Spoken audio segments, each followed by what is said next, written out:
দেখুন তো এবার পুরোপুরি আমি রেডি হয়ে গেছি সেজে গুজে। এখন বাজে 7টা, এইবার বেরোবো।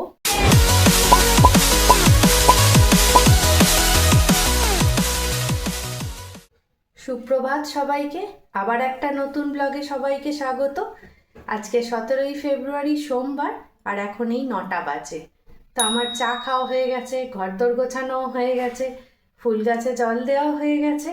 কেন জানেন, আজকে তো বিয়ে বাড়ি আছে, কনে যাত্রী যাব, সেই জন্য সকাল সকাল কাজে মন দিয়ে দিয়েছি। অনেক দিন থেকে না ফ্রিজে খানিকটা কড়াইশুঁটির পুর পড়ে রয়েছে, মানে কচুরির পুর।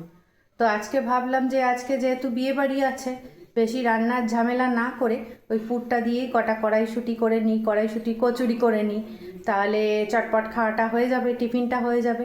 তারপর আবার দুপুরের রান্নাটা করতে হবে। আজকে টিফিনে এই যে কড়াইশুঁটির কচুরি করেছি, কর্তামশাই বললেন সস দিয়ে খাবেন, তাই অন্য কিছু আর করিনি, কচুরিটাই খালি ভেজেছি।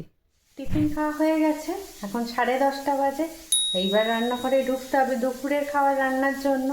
তো চলুন রান্নাঘরে ঢুকেই পড়া যাক। দুপুরে করব লাউ চিংড়ি, তাই জন্য এই যে লাউ, আলু, পেঁয়াজ সব কেটে রেখেছি, আর এই যে চিংড়ি মাছও কাটা হয়ে গেছে। এইটা দিয়ে আজকে লাউ চিংড়ি বানাবো। লাউ চিংড়িটা না আমার খুব পছন্দের পদ।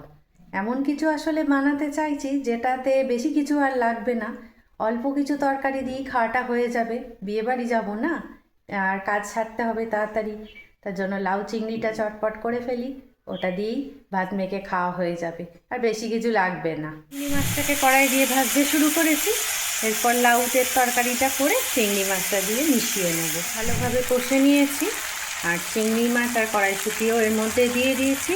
এটা দিয়ে আরও কিছুক্ষণ কষবো, তারপর জল ঢেলে দেবো। লাউ চিংড়িটা প্রায় হয়ে এসছে, এইবার এতে একটু ধনে পাতা দিয়ে দেবো। যে কোনো তরকারিতে ধনে পাতা দিলে খুব ভালো হয়।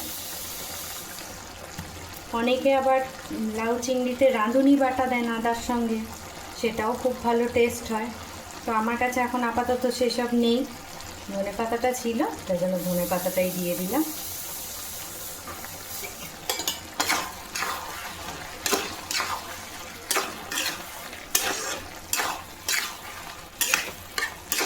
তরকারিটা হয়ে গেছে, দুপুরের রান্না প্রায় শেষ।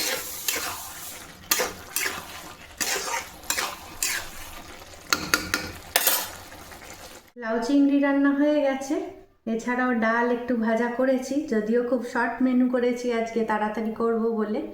তো যাই হোক, রান্নাটা তো হয়ে গেছে, এবার স্নান পুজো তো রোজকারের ব্যাপার, সেটা তো করতেই হবে। তাই জন্য আবার যখন রেডি হব বিকেলবেলা, তখন আবার আপনাদের সঙ্গে দেখা হবে। Much later. বাজে এখন 5টা, পড়ন্ত রোদ বেশ মাঠে পড়ছে, আর এখন আমি এই যে চা নিয়ে বসে গেছি।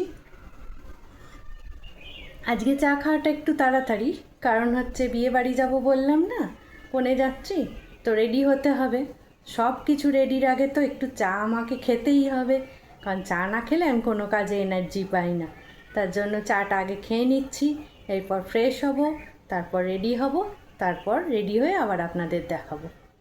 চা খাওয়া হয়ে গেছে, এই যে শাড়ি কাপড় সব বার করেছি, এই যে আমার শাড়ি, এই যে জুয়েলারি, রুমাল, ব্যাগ সব বার করে রেডি করে রেখেছি। এবার ফ্রেশ হয়ে রেডি হব, তো এগুলো পরে আমাকে কেমন দেখায় অবশ্যই আপনাদের দেখাচ্ছি। দেখুন তো এবার পুরোপুরি আমি রেডি হয়ে গেছি সেজে গুজে। এখন বাজে 7টা, এইবার বেরোবো।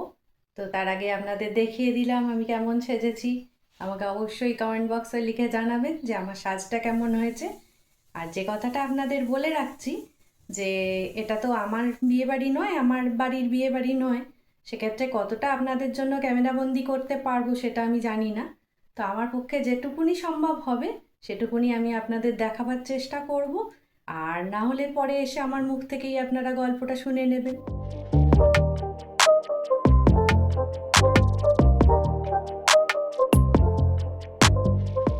প্রায় 1 ঘন্টা জার্নির পর আমরা বিয়েবাড়ির গেটে প্রায় একেবারে সামনে এসে পড়েছি।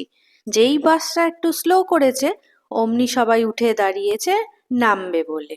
বাস থেকে নেমে সবাই আমরা বিয়েবাড়ির গেটের দিকে এগিয়ে চললাম। বাস থেকে নেমে আমরা সোজা চলে এলাম হলের মধ্যে, যেখানে বর আর কনে রয়েছে সেই হলে। কত লোক দেখুন দাঁড়িয়ে আছে বর কনেকে উইশ করবে বলে। আর হলটাও কি সুন্দর সাজিয়েছে, খুব সুন্দর লাগছে চারদিকের পরিবেশ। ঢুকতেই দেখতে পেলাম লনের সামনে রয়েছে মকটেল কাউন্টার।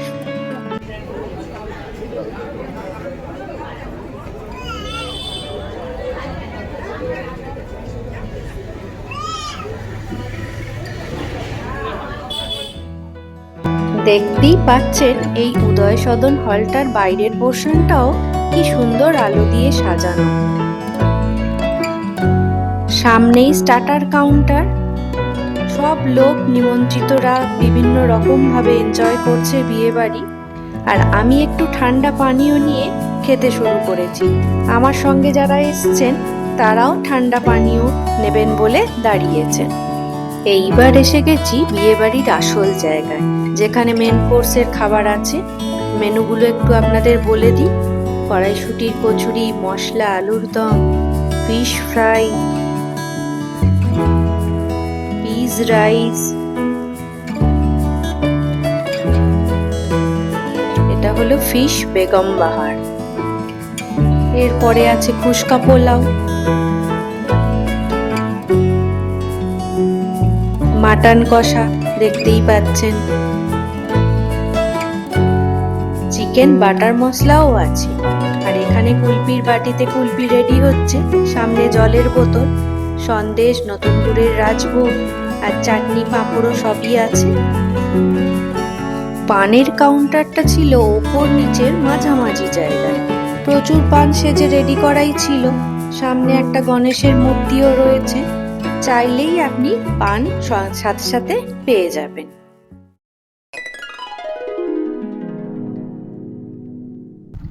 বিয়ে বাড়ি থেকে এইমাত্র বাড়ি ফিরলাম, 12:30 বাজে এখন, রাত্রি 12:30। বুঝতেই পারছেন খুব টায়ার্ড হয়ে গেছি। তবে আজকে খুব আনন্দ হয়েছে। পাড়া প্রতিবেশীরা সবাই একসঙ্গে মিলে একই বাসে করে গেলাম তো কনেযাত্রী। আর বরযাত্রী কনেযাত্রী যাওয়ার ব্যাপারটাই একটু আলাদা থাকে, মজাটাও একটু আলাদা থাকে। খাওয়া দাওয়া ওভারঅল সব কিছু খুব ভালো হয়েছে। আমার পক্ষে যতটুকুনি সম্ভব আপনাদের আমরা দেখিয়েছি। তো ভিডিওটা ভালো লাগলে অবশ্যই লাইক, কমেন্ট আর শেয়ার করবেন। আর নতুন বন্ধুরা সাবস্ক্রাইব করে পাশে থাকবেন। আবার নতুন ব্লগে দেখা হয়ে যাবে খুব তাড়াতাড়ি।